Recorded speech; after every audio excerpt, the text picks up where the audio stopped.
Il y a quelque temps, j'avais commencé un message « Donnez-leur vous-même à manger ». Et dans cette série, je voudrais ce matin aborder le thème « Danger ». Nourrissez-vous sainement. Danger, nourrissez-vous sainement. Nous sommes dans un siècle où la nourriture et la valeur de la qualité de cette dernière est remise finalement à l'ordre du jour et au goût du jour. Les produits bio, les viandes ayant été élevées dans de bonnes conditions, les bienfaits des légumes, des fruits sont remis en avant et ces produits, même quand ils sont plus chers, sont souvent les stars des gondoles et sont en tête de gondole dans les magasins. Pourquoi ? Eh bien, tout simplement parce que la nourriture de qualité et la bonne santé vont de pair. Nourrissez-vous sainement et vous serez en bonne santé. On s'est rendu compte que finalement, et c'est un constat que l'on a fait, on a sacrifié la qualité au profit du goût et de l'apparence. On a sacrifié la qualité au profit du goût et de l'apparence. Les industriels et toute l'industrie agroalimentaire a finalement, parce qu'elle s'est rendue compte que les gens achètent ce qu'ils aiment, même si ce qu'ils aiment est mauvais, a produit ce qu'ils aimaient au détriment de leur santé. Aujourd'hui, il y a une espèce de prise de conscience. Par exemple, notre pain blanc, notre fameuse baguette française qui, dorée et chaude le matin, est tellement bonne. Eh bien, permettez-moi de vous dire qu'elle n'est pas la meilleure pour la santé. J'ai été curieux et été un peu plus en avant pour regarder ce que les spécialistes en disent. Alors, je vais vous le lire simplement. Le pain blanc ou la baguette est préparée à partir de farine de blé. T55, ça vous dit quelque chose ? Moi pas.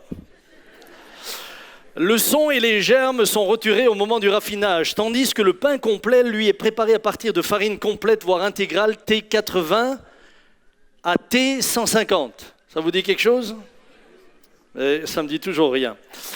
Il conserve ainsi le son et les germes de blé. Côté nutrition, point d'interrogation, 100 g de pain blanc au complet équivalent au même nombre de calories, environ 260 calories. Seulement, le pain complet est plus riche en minéraux, vitamines, protéines et fibres. Le pain blanc est composé de 60 à 80% de glucides, amidon de blé.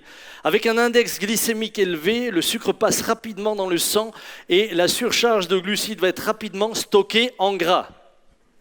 En d'autres termes, 5 minutes de plaisir dans la bouche, 20 ans dans les hanches, mesdames.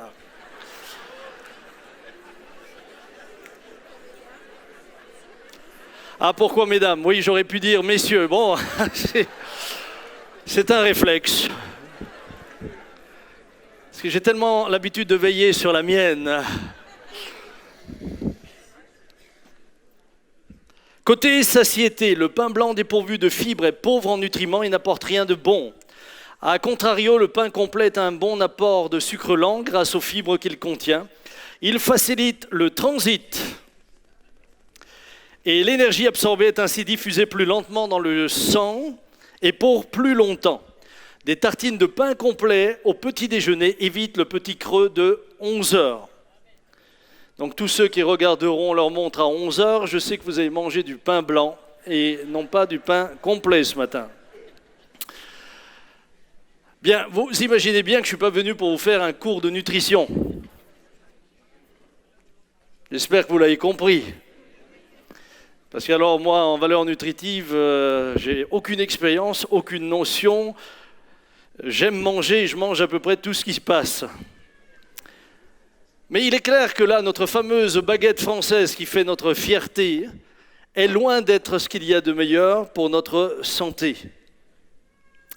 Et j'aimerais ce matin, à partir de là, vous demander de me permettre de faire un parallèle entre l'importance d'une nourriture saine pour le corps et pour sa santé, et l'importance d'une nourriture spirituelle saine pour votre santé spirituelle.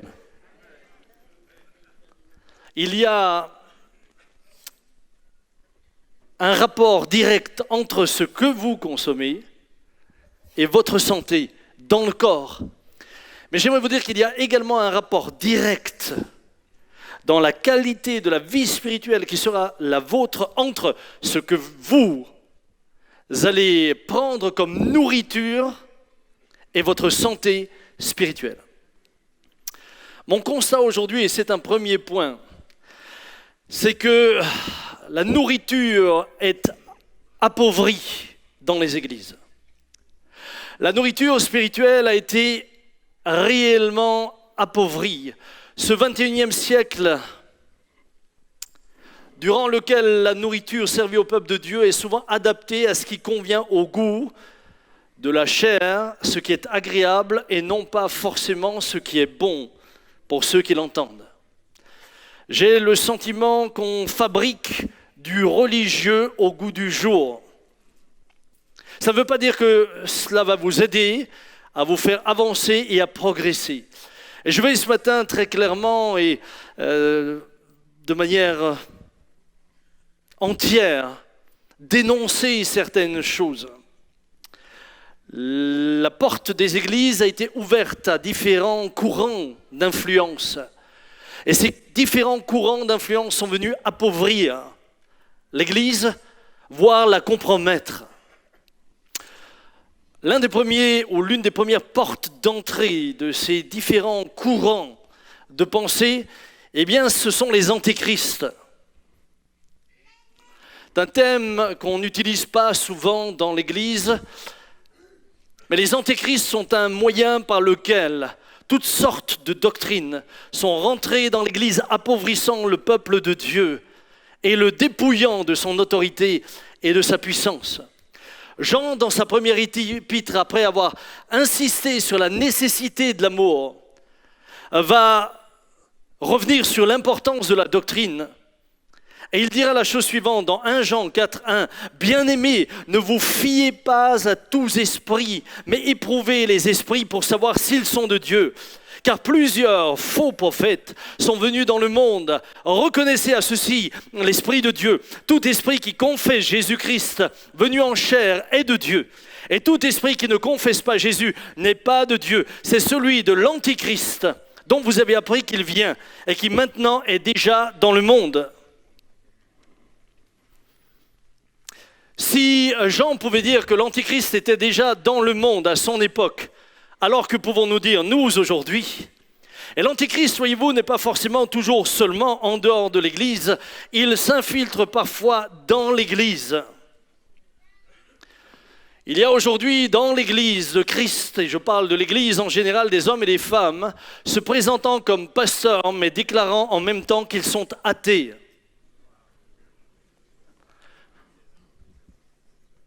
Si je déclare que je suis pasteur et que je suis athée, je fais donc partie de ceux que Jean dénonce ici. Tout esprit qui ne confesse pas Jésus n'est pas de Dieu, c'est celui de l'Antichrist. C'est quand même un paradoxe, c'est quand même énorme de se dire qu'il y a dans l'Église des prétendus pasteurs qui pour moi sont des usurpateurs, qui finalement se présentent comme des bergers, mais qui ne croient pas à l'enseignement du grand berger. Accepteriez-vous, vous, d'être soigné par un médecin qui ne croit pas en la médecine qu'il utilise pour vous soigner? Accepteriez-vous d'être jugé par un juge qui ne croit pas lui-même dans les lois qu'il va utiliser pour votre jugement? Mes amis, nous sommes là dans une contradiction totale. Si l'apôtre Jean parle de faux prophètes, j'aimerais vous dire qu'il y a de faux pasteurs. Et voyez-vous, je tombais sur un article Klaas Hendrikse, entre autres, j'en ai vu d'autres, parce qu'ils deviennent de plus en plus nombreux. Pasteur dans l'église protestante des Pays-Bas défraie la chronique en francophonie avec un livre au titre provocateur « Croire en un Dieu qui n'existe pas ». Manifeste d'un pasteur athée. La particularité de ce pasteur hollandais, il est athée. Dieu ne peut pas exister. Mais il va plus loin et définit Dieu comme n'étant pas un être, une personne. Ce Dieu-là n'existe pas. Sous la plume d'Hendrikse, le Dieu biblique est une rencontre, affirmation de l'existence propre de la personne et celle des autres. Dieu n'existe pas, Dieu se produit en chaque rencontre humaine. Croire en un Dieu qui n'existe pas, c'est croire que ces rencontres humaines peuvent se produire. Dieu n'est pas Dieu. Arrive, Dieu n'est pas tout-puissant, El Shaddai, mais une expérience formidable. Dieu n'est pas délivrance, les hommes sont les libérateurs. Dieu n'est pas espérance, mais toi, vous, nous, le sommes. Seuls existent vous et ceux qui vous entourent. Mes amis,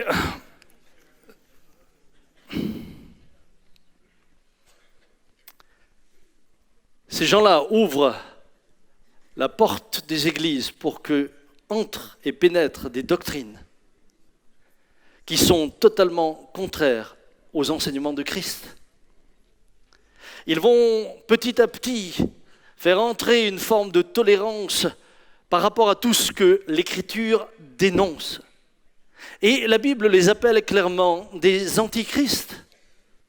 Ils ne plaident pas pour Christ. Ils marchent en ennemis de la croix. Et ils viennent modifier petit à petit la manière de penser de bien des croyants dans bien des milieux.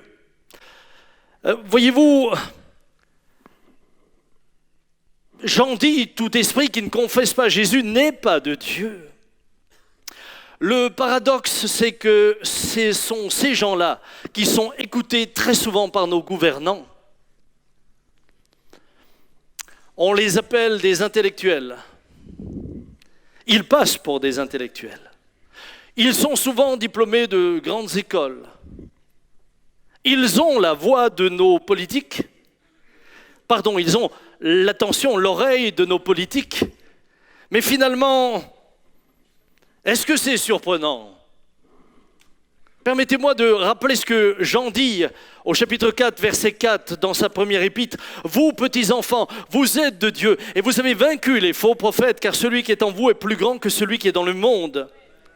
Eux, ils sont du monde, c'est pourquoi leurs paroles viennent du monde, et le monde les écoute. Et le monde les écoute. Ils sont ceux-là même qui vont nous juger.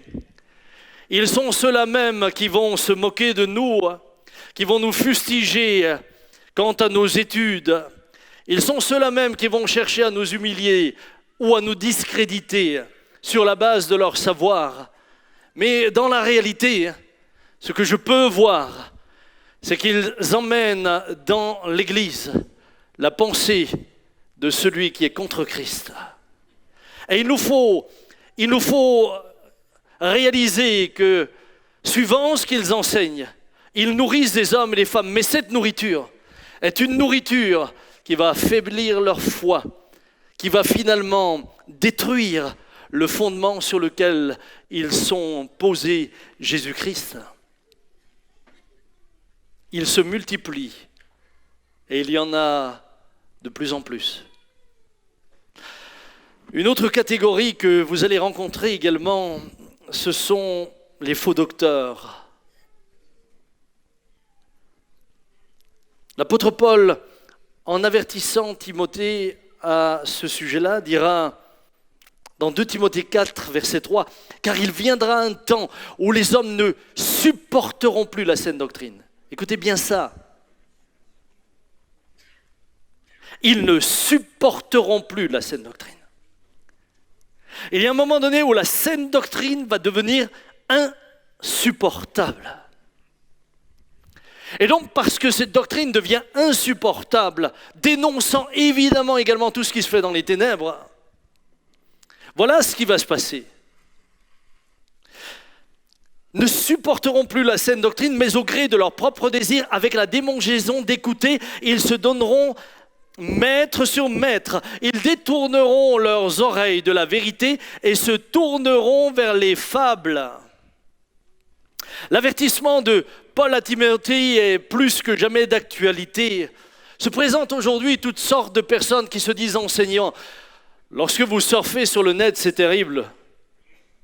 Je suis parfois abasourdi par ce que je vois, par ce que j'entends, par le contre-témoignage de ce qui est montré et de ce qui est dit. Ils ne disent pas qu'ils sont athées, mais ils vont détourner la vérité à leur profit.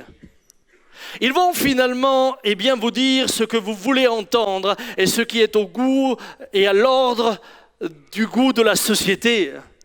Ils vous satisferont dans ce que vous désirez entendre dans la chair. Ils auront du succès. Ils rempliront de grands auditoriums. Ils rempliront de grands lieux, mais au détriment de la vérité.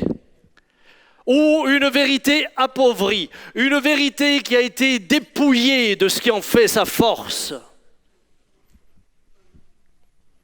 Ils seront comme ces industriels, prêts à adapter la nourriture à leur public. Ils vous diront que vous êtes merveilleux, ils vous diront qu'il vous faut vous épanouir, ils vous diront que vous avez un potentiel énorme, ils vous diront que vous êtes appelés à avoir du succès dans tout ce que vous faites. Ils vous diront uniquement ce qui viendra flatter votre chair. Ils flatteront votre chair. Et la Bible le dit dans Jude 16.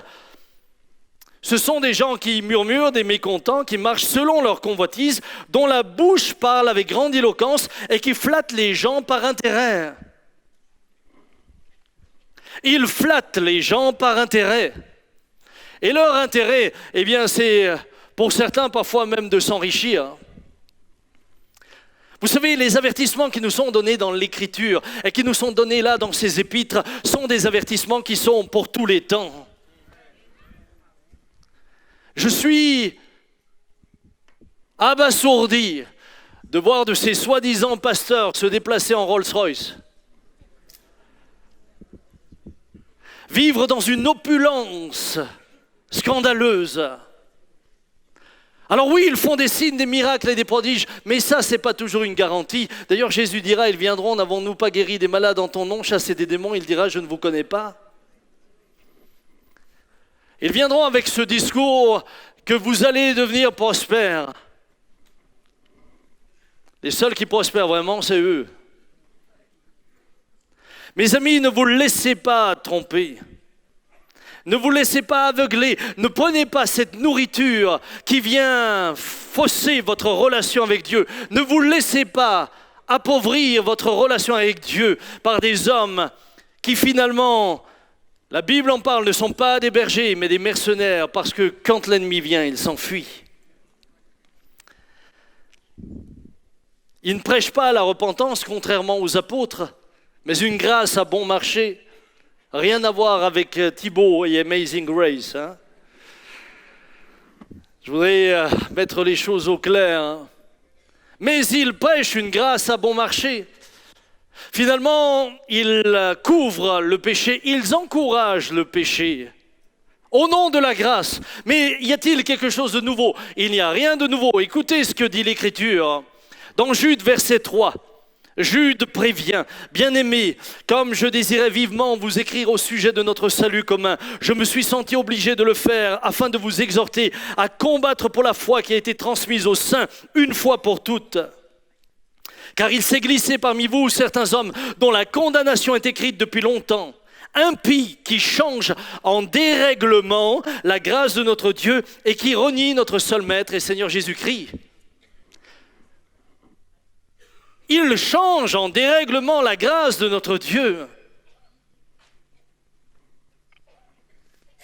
J'arrive dans des endroits où on me dit, mais pasteur, vous savez, il faut vivre avec son temps, nous n'abordons plus la question du concubinage ou des relations sexuelles en dehors des liens du mariage. Les temps et les mœurs sont évolués. Oui, mais la parole de Dieu demeure la même. Évidemment, aujourd'hui, on a presque une excuse pour tout, Vous savez, si vous êtes voleur, vous êtes atteint de kleptomanie, vous êtes malade. Si vous oubliez de déclarer aux impôts, vous avez une phobie administrative.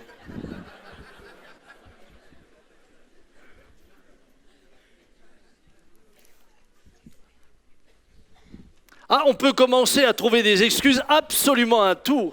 Et évidemment que ça nourrit la chair. La chair aime cela. Prêchez comme ça, vous remplissez des auditoires, mais au détriment de la bonne santé spirituelle, en mentant. Aujourd'hui, on n'aborde plus certains sujets, et j'y reviendrai tout à l'heure. On ne les aborde plus dans les églises. Certains pasteurs qui sont vraiment des gens que je respecte et qui ne font pas partie de cette catégorie de gens, mais me disaient Samuel, moi je ne veux pas d'ennui. Alors on se tait. On ne dit plus. On n'en parle plus. Je vois même des églises dans lesquelles finalement l'avortement n'est plus aussi grave que cela. Savez-vous que 90%, j'entendais ça, c'était mon fils qui me le disait, il avait vu des statistiques, que 90% des enfants trisomiques sont avortés. 90%. On a décidé qu'ils n'ont pas le droit de vivre, parce qu'ils sont différents. C'est quoi la société dans laquelle nous vivons aujourd'hui? Quelle est cette société qui a le droit de faire des tris? Des tris entre humains, de faire des différences, de dire tu n'as pas le droit de vivre parce que tu pourrais devenir embarrassant ou tu coûtes cher. Ce matin, j'aimerais vraiment nous avertir là-dessus parce que je sais qu'aujourd'hui, le peuple de Dieu est nourri de toutes sortes de choses. Et je sais que les plus fragiles, vous vous faites souvent séduire facilement par un discours flatteur, par un discours qui finalement va dans le sens de ce à quoi votre chair aspire. Le mal n'est plus appelé mal, le bien n'est plus appelé bien. D'ailleurs, même le mal n'est plus appelé mal.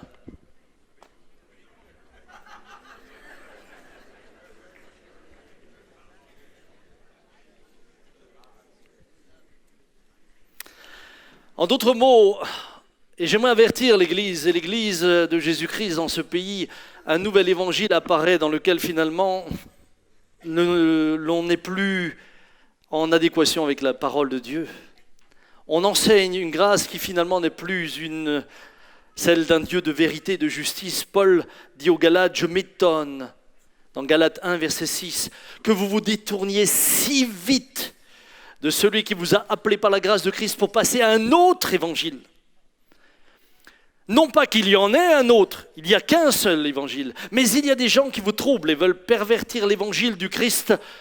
Mais si nous-mêmes, écoutez bien, si nous-mêmes, aussi un ange venu du ciel, ce qui est impossible, vous annoncez un évangile différent de celui que nous vous avons annoncé, qu'il soit anathème. Le terme anathème vient du grec anathéma, il désigne la condamnation de quelqu'un à la destruction, à l'éternité en enfer. J'aimerais vous dire que l'apôtre Paul ne prenait pas de gants. Il était radical dans ce qu'il disait. Nous l'avons dit précédemment en verset 9, et je le répète maintenant, si quelqu'un vous annonce un évangile différent de celui que vous avez reçu, qu'il soit anathème.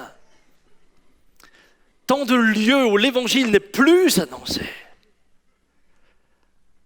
En tout cas, plus l'évangile dans sa totalité.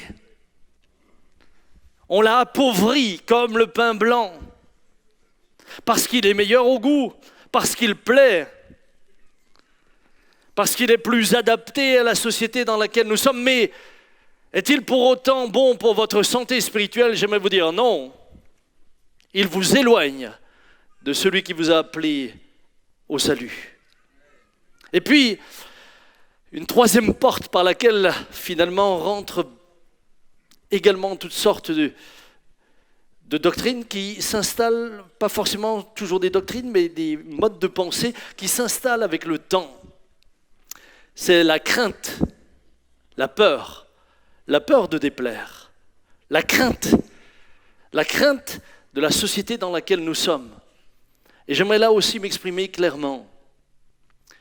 L'Église aujourd'hui est soumise à une pression de plus en plus grande face à la société et l'État qui veut lui imposer un discours tout en laissant penser que l'État est laïque. Je comprends et vraiment j'adhère à cela, que dans l'espace public, pour le bien vivre ensemble, il faille des règles. J'y adhère pleinement.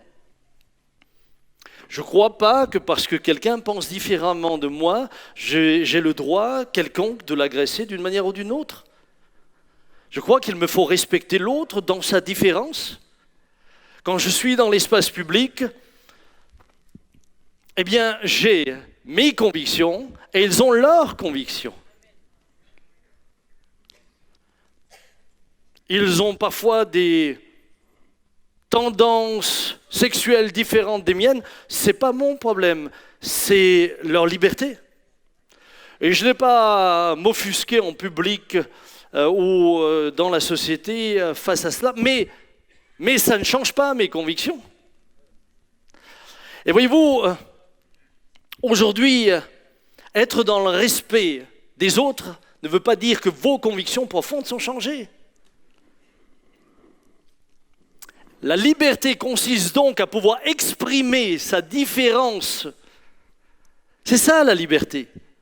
La liberté, c'est de pouvoir me retrouver dans un espace public où je vis dans le respect des autres, où je vis avec les autres, mais où je garde mes convictions profondes et où je peux les exprimer.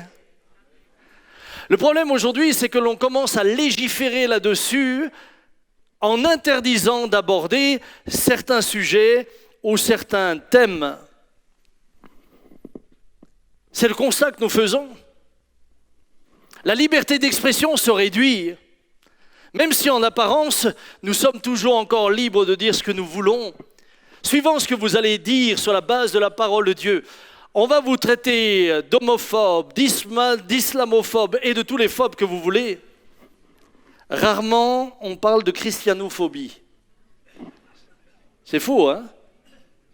On parle souvent de toutes sortes de phobies, mais la christianophobie, je n'entends pas très souvent. Est-ce que je peux encore, moi, pasteur, ici, sur une estrade, devant vous et devant toute notre communauté sur le net, déclarer ce que la Bible dit ?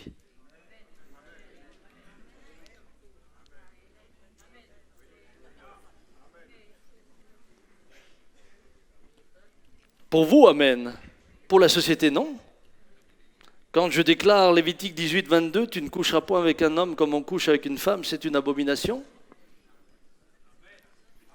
Romains 1, 25, eux qui ont remplacé la vérité de Dieu par le mensonge et qui ont adoré et servi la créature au lieu du Créateur qui est béni éternellement. Amen. C'est pourquoi Dieu les a livrés à des passions déshonorantes, car leurs femmes ont remplacé les relations naturelles par des actes contre nature. Et de même, les hommes abandonnant les relations naturelles avec la femme se sont enflammés dans leurs désirs les uns pour les autres. Ils commettent l'infamie, homme avec homme, et reçoivent en eux-mêmes le salaire que mérite leur égarement. Vous savez, quand une église commence à dire ces choses-là et à en parler clairement, quand on commence à appeler le péché, péché et le mal, mal, eh bien l'on nous traite de fondamentalistes, d'intégristes, de régressistes, voire de moyenâgeux, parce qu'on dit que nous manquons d'amour et de tolérance. Pourtant, je dis ce que je dis avec un profond respect, et je n'agresse personne, je cite juste l'Écriture. J'ai réfléchi là-dessus. Et je me suis dit, on nous traite de fondamentalistes. Mais finalement, la société dite laïque, ceux et celles qui ne sont pas croyants, pour qui Dieu n'existe pas, et donc la notion du péché encore moins, ne vivent-ils pas fondamentalement en accord avec ce qu'ils croient ? Ne sont-ils pas fondamentalistes eux aussi ? Le péché n'existe pas, donc je peux faire ce que je veux. Ils sont intégristes dans leur manière de croire. Ils croient que Dieu n'existe pas, donc la notion de péché n'existe pas, Donc, mangeons et buvons, car demain nous mourrons, faisons ce que nous voulons, nous sommes libres. En cela, finalement, je ne peux leur faire aucun reproche. Ils sont cohérents avec ce qu'ils croient. Ils sont juste cohérents. Ce sont des non-croyants pratiquants. Ils pratiquent pleinement leur non-croyance. Ils sont cohérents. Bien-aimés, ils sont cohérents, donc ils sont fondamentalistes eux aussi. Ils sont intégristes eux aussi. Puisqu'ils pratiquent fondamentalement ce qu'ils croient. Dieu n'existe pas.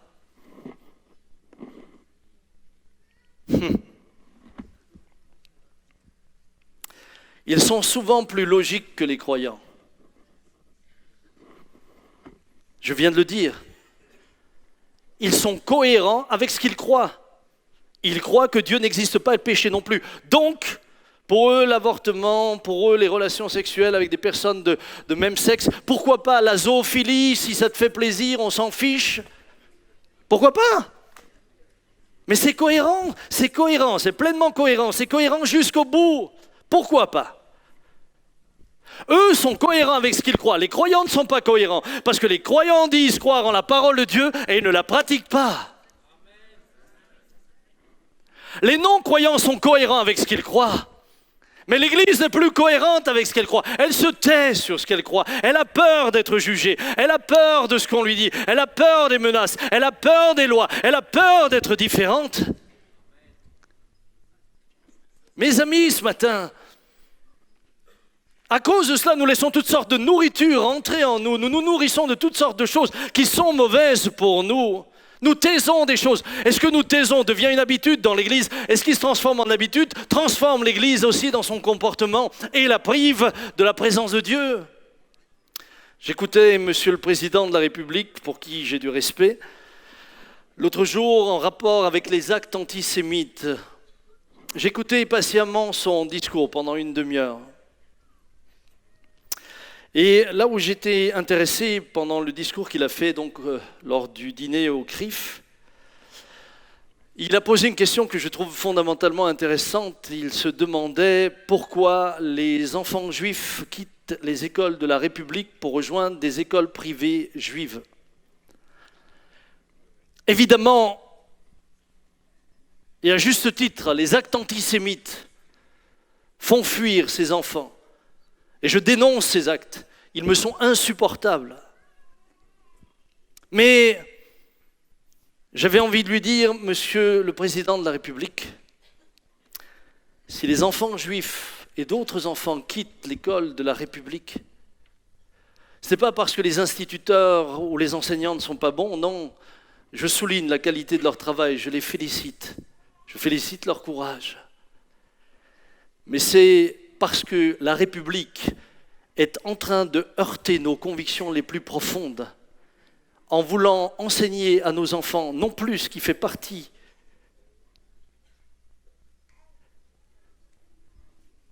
de l'apprentissage d'une langue, des mathématiques, mais ce qui fait partie d'une philosophie athée. Lorsque l'on essaye d'inculquer à nos enfants qu'il n'y a pas de genre, lorsque dans des cours de sexualité, on leur enseigne, mais toutes les perversions possibles, l'école de la République ne s'occupe plus de nos enfants quant à leur formation intellectuelle, mais elle essaye de les déformer dans leur manière de penser. Ça heurte les croyants, qu'ils soient juifs, qu'ils soient chrétiens, qu'ils soient musulmans. Et c'est une des réponses au fait que certains retirent leurs enfants de l'école de la République. Lorsque l'école ne remplit plus son rôle premier, lorsqu'elle s'attaque à l'identité, alors elle n'est plus dans sa fonction. Et je suis moi-même en tant que grand-père heurté parce que je peux voir en me disant j'ai mes petits-enfants et je veux les voir grandir dans une école laïque, c'est-à-dire qui respecte leur foi. Permettez-moi de citer M. Payon, qui a été ministre de l'Éducation. Au Figaro, en septembre 2012, il disait « Le but de la morale laïque est de permettre à chaque élève de s'émanciper. Il faut être capable d'arracher l'élève à tous les déterminismes familial, ethnique, social et intellectuel. » Depuis quand l'État doit-il arracher les enfants à l'éducation que les parents veulent leur donner? Dans son livre « Une religion pour la République », page 277, édition du Seuil, 2010, toute l'opération consiste bien avec la foi laïque à changer la nature même de la religion de Dieu, du Christ, et à terrasser définitivement l'Église.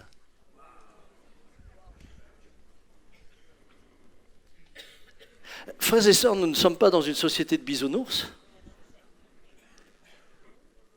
Il y a un enjeu. Il y a les ténèbres et il y a la lumière. Il y a toutes sortes de nourritures qui peuvent affaiblir nos fils, nos filles, et qu'ils peuvent recevoir là où ils se trouvent. Page 34, il faut donc à la fois déraciner l'empreinte catholique qui ne s'accommode pas de la République et trouver en dehors des formes religieuses traditionnelles une religion de substitution qui arrive à inscrire jusque dans les mœurs, les cœurs, la chair, les valeurs et l'esprit républicain sans lesquels les institutions républicaines sont des corps sans âme qui se préparent à tous les dévoiements. Page 48. La laïcité française, son ancrage premier dans l'école, est l'effet d'un mouvement entamé en 1789, celui de la recherche permanente, incessante, obstinée de la religion qui pourra réaliser la révolution comme promesse politique, morale, sociale, spirituelle. Il faut pour cela une religion universelle. Ce sera la laïcité. Il lui faut aussi son temple ou son église. Ce sera l'école. Enfin, il lui faut son nouveau clergé. Ce seront les hussards noirs de la République. Voilà pourquoi, Monsieur le Président, certaines personnes retirent leurs enfants de l'école publique. Nous ne sommes pas dans un monde neutre. Et nous, croyants, ne devons pas être naïfs. Ces choses-là étaient et existent. Alors ma question est la suivante, parce que je suis fatigué. Je suis fatigué d'habiter un pays dans lequel j'ai bientôt l'impression qu'il faut que je m'excuse d'être chrétien. Je suis fatigué de toujours devoir justifier de ma foi. Combien de familles ici dans l'église ont voulu recevoir des enfants? Combien ont voulu exercer le métier de famille d'accueil? Et on leur a refusé par motif de leur foi. Mais quelle est cette République qui se dit laïque et qui fait une différence quand elle commence à confier des enfants juste sur la base de la foi, alors que ces mêmes enfants sont confiés à des familles musulmanes?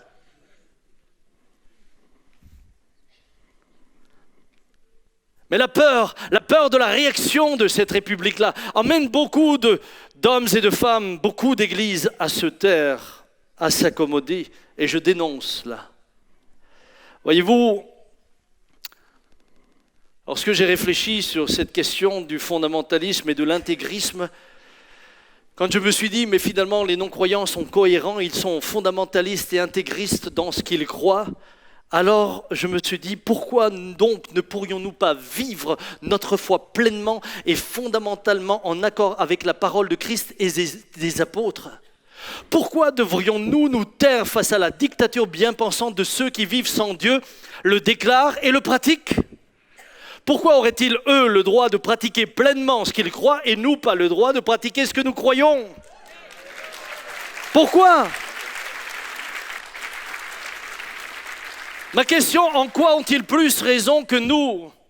En quoi sont-ils plus tolérants? Ils disent que nous sommes intolérants. Sont-ils tolérants? Élevez votre voix et vous verrez qu'ils ne le sont pas.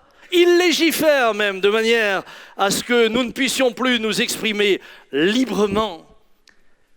Il suffit de ne pas être en accord avec eux pour qu'on réalise rapidement qu'ils ne sont pas tant tolérants que cela, et que tout le discours de tolérance n'est qu'un discours d'apparence, pardonnez-moi.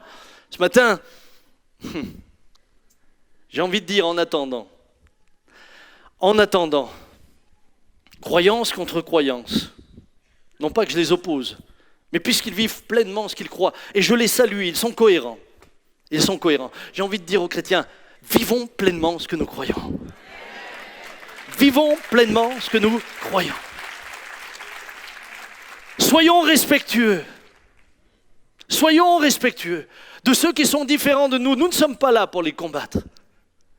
Mais nous sommes juste là pour vivre ce que nous devons vivre. Parce que, en réfléchissant, j'ai le sentiment que notre manière de vivre, respectueuse de Dieu, respectueuse de la famille, respectueuse du couple, respectueuse des enfants, respectueuse de la sexualité, amène plus de cohérence à la société que ce qu'ils croient eux, qui est en train de la diviser et de l'atomiser.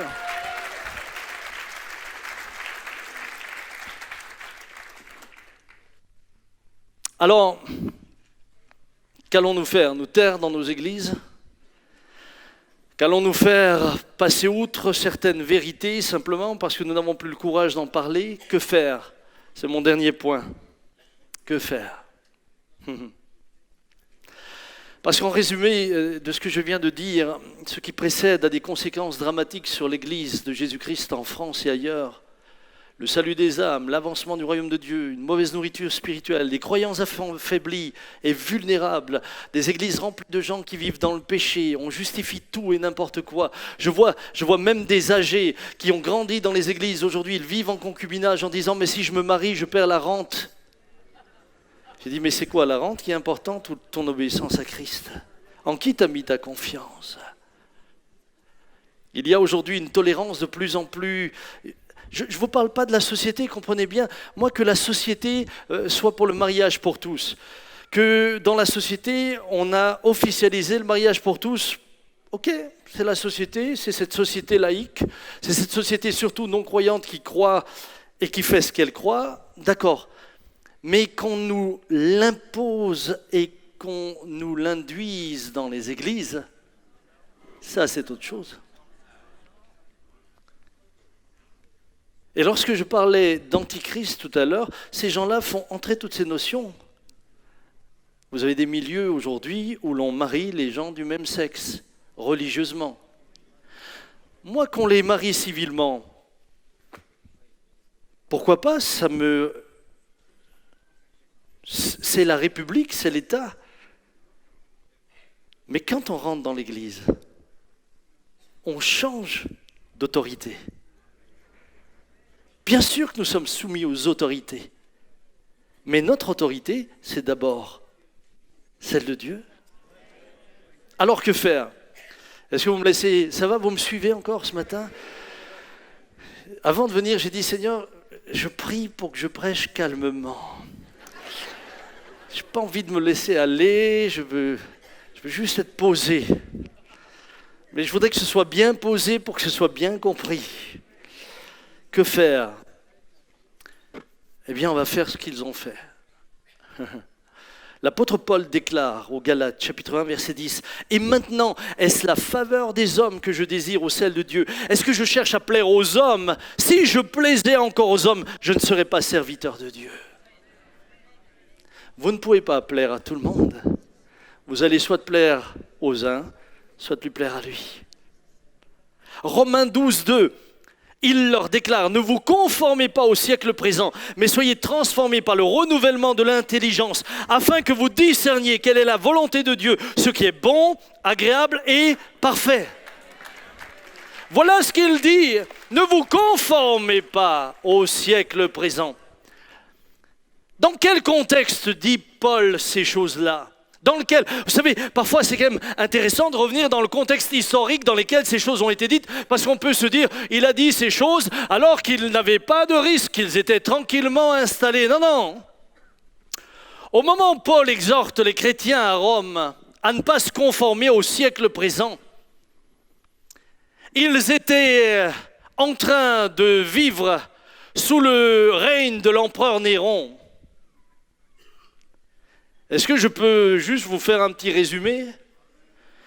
L'Église de Rome, confrontée au règne de l'empereur Néron, qui succédait à une série d'empereurs, tous marqués par la déchéance, dont le cruel Caligula, symbole du tyran fou et sanguinaire. De 37 à 68, il fut empereur romain. De 54 à 68 après Jésus-Christ, il fit assassiner sa mère Agrippine, Néron. Ainsi que Britannicus, le fils de l'empereur Claude, au détriment de qui il avait usurpé l'empire. Il fit également tuer sa femme Octavie. Son maître à penser, Sénèque, en un mot, tous ceux qui de près ou de loin pouvaient être soupçonnés d'être un danger pour lui étaient assassinés par empoisonnement, par l'épée ou au cours de tortures terribles. Il mit le feu à Rome en 64, accusa les chrétiens de ce crime et les fit persécuter, les livrant aux fauves dans les arènes lors des spectacles sanguinaires, les utilisant comme torches vivantes pour illuminer ses jardins pendant les fêtes qu'il organisait. C'est dans ce contexte que Paul dit: ne vous conformez pas au siècle présent. Frères et sœurs, nous voulons voir la gloire de Dieu, mais l'Église qui vivait la gloire de Dieu était une Église courageuse et déterminée. C'était pas une Église partagée qui vivait dans le compromis. C'était une Église qui voulait servir Dieu. C'est apparemment sous le règne de Néron que Paul fut décapité en 67 après Jésus-Christ. C'est dans cette atmosphère que Paul parle. Et nous, parce qu'on commence à nous faire peur de droite et de gauche, parce qu'on commence à élever la voix, parce qu'on commence à nous traiter de secte ou je ne sais quoi encore, nous commençons à avoir peur, nous nous taisons, nous ne disons plus ce que la parole dit, nous essayons de nous accommoder pour que le discours de l'Église soit acceptable par la société. Frères et sœurs, comment voulons-nous voir la gloire de Dieu et en même temps renoncer à la vérité de Dieu? Nous ne pouvons pas. Voici le mot d'ordre. Ne vous conformez pas. Conformer. Se conformer. Regardez la définition. Conformer, rendre conforme, semblable au modèle. Conformer son attitude à celle des autres. Devenir conforme, se comporter de manière à être en accord avec. Ça, c'est la définition. Qu'est-ce qu'il dit? Ne vous conformez pas à cela. Soyez des croyants. Soyez des hommes et des femmes de Dieu, respectueux des autres, aimant le pécheur, mais haïssant le péché. Être différent, c'est toujours une lutte. Ah, si vous voulez être différent sans avoir de risque, c'est sûr que vous ne changerez jamais. Pour avoir été courageux comme ça, Paul a certainement été décapité, mais pour avoir été courageux comme lui, Jean le Baptiste, déclarant à Hérode qu'il péchait en prenant la femme de son frère, a été décapité aussi. La vérité dérange. La vérité dérangera toujours. Allons-nous pour autant la taire? Frères et sœurs, malheureusement, j'ai l'impression que l'Église emboîte le pas à la société. J'ai le sentiment que de plus en plus, et même dans certaines des églises réputées vivantes, on tait les choses. On ne les dit plus clairement. Je n'ai pas honte de l'Évangile, c'est une puissance pour le salut de quiconque croit, dit l'apôtre Paul. Et je crois à cette parole, je n'ai pas honte de l'Évangile. Nous ne serons pas le sel de la terre et la lumière du monde si nous ne ressemblons pas à celui qui est notre maître. Nous ne pouvons pas l'être. Église de Jésus, ne te conforme pas au siècle présent, mais conforme-toi à celui que tu aimes. Conforme-toi à ce qu'il a dit. Enseignez-leur à observer tout ce que je vous ai prescrit. Conforme-toi à lui. Être conforme au modèle de Jésus ne veut pas dire se retirer du monde. Vous savez, moi je peux être au milieu de gens homosexuels, je suis pas mal à l'aise avec eux. J'aime ces gens-là. Je ne suis pas d'accord avec ce qu'ils pratiquent, mais la personne, cet homme, cette femme, Jésus est mort pour lui. Il a le droit à ce que je l'écoute, il a le droit à ce que je sois près de lui, il a le droit à ce que je ne vienne pas tout de suite avec un lance-flamme pour essayer de le sanctifier. Et il a le droit de décider de rester comme il est, c'est son droit. Mais son droit n'enlève pas mes convictions.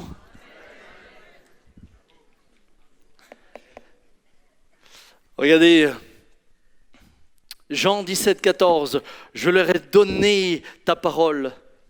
Écoutez bien ce qu'il dit. Je leur ai donné ta parole. Nous ne nous retirons pas du monde, mais il dit, je leur ai donné ta parole. Si les mondes les a haïs, c'est parce qu'ils ne sont pas du monde, comme moi je ne suis pas du monde. À quelque part, vous ne pourrez pas et nous ne pourrons pas être avec Christ sans être haïs d'un côté.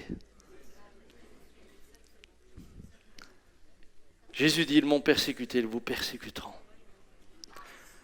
Et si nous essayons de suivre un chemin qui nous sort de là, tôt ou tard, nous allons nous compromettre. Je ne te prie pas de les ôter du monde, mais de les garder du malin. Ils ne sont pas du monde, comme moi je ne suis pas du monde. Sanctifie-les par la vérité. Ta parole est la vérité. Nous respectons nos dirigeants. Je respecte notre président, nos ministres, ceux qui font des lois. Mais si les lois s'opposent et heurtent ma conscience par rapport à ce que je crois, alors j'écouterai d'abord l'Écriture. Paul dit, le même Paul qui a dit « Ne vous conformez pas au siècle présent » dira « J'exhorte donc avant toute chose à faire des prières, des supplications, des requêtes, des actions de grâce pour tous les hommes, pour les rois et pour tous ceux qui sont élevés en dignité, afin que nous menions une vie paisible et tranquille en toute piété et honnêteté. Cela est bon et agréable devant Dieu notre Sauveur. » Et je veux prier pour notre gouvernement. Et je veux prier pour ceux qui nous dirigent. Pour qu'ils se laissent aussi inspirer différemment. Rappelle-leur, Tite 3:1, d'être soumis aux magistrats et aux autorités, d'obéir, d'être prêts à toute bonne œuvre. Ceci dit, nous voulons affirmer notre appartenance. Et regardez, Daniel est un merveilleux exemple. Daniel, alors qu'il était à Babylone, résolu de ne pas se souiller par les mets du roi et par le vin dont le roi buvait, il pria le chef des eunuques de ne pas l'obliger à se souiller. En d'autres termes, il ne se conforma pas à ce qu'on exigeait de lui. Et il va dire quelque chose. Et il va dire au chef des eunuques, mets-nous à l'épreuve. Et au bout du temps d'épreuve, regarde-nous si nous nous portons moins bien. Il leur accorda ce qu'ils demandaient au verset 14 et 15 et les éprouva pendant 10 jours. Au bout de 10 jours, ils avaient meilleur visage et plus d'embonpoint que tous les jeunes gens qui mangeaient les mets du roi. Frères et sœurs, Daniel a fait la différence. Et il l'a fait sans se conformer. L'Église fera la différence si elle ne se conforme pas. Si elle se conforme, elle va être emportée. L'Église de Jésus-Christ, c'est l'Église de tous les temps, a toujours subsisté lorsqu'elle a refusé de se conformer. Si nous nous conformons, nous serons absorbés par assimilation.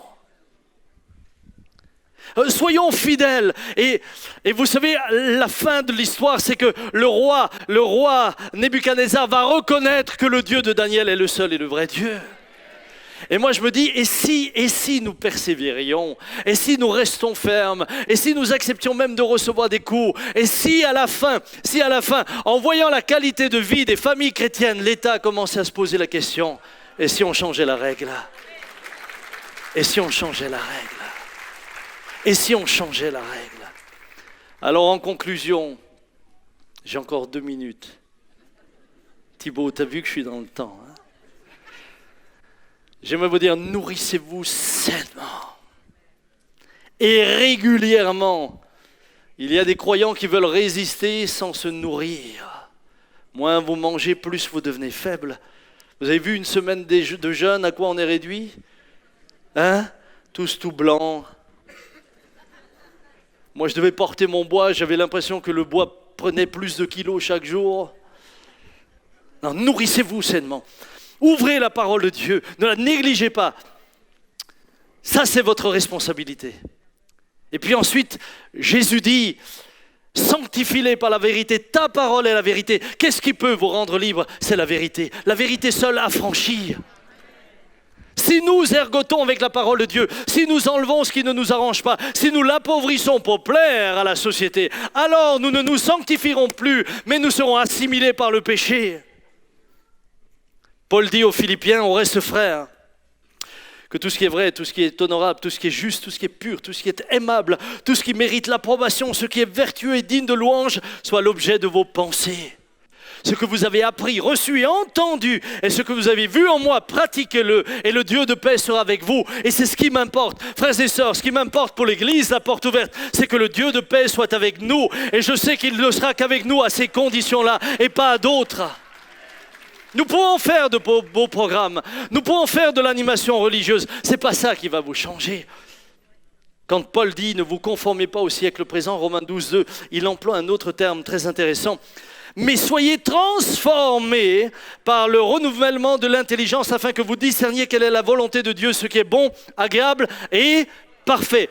Le terme transformé dans le grec est métamorphose, c'est-à-dire métamorphoser. C'est ça ce que Paul dit. Soyez métamorphosés. Métamorphoser.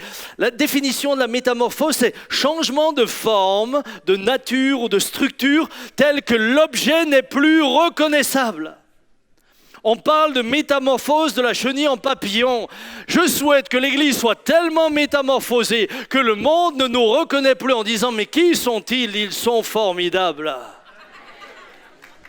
Ils sont devenus merveilleux, métamorphosés. Comment sommes-nous métamorphosés? Mais par la parole de Dieu. La parole de Dieu va venir en nous. Et à mesure que l'intelligence est renouvelée, la puissance spirituelle va augmenter.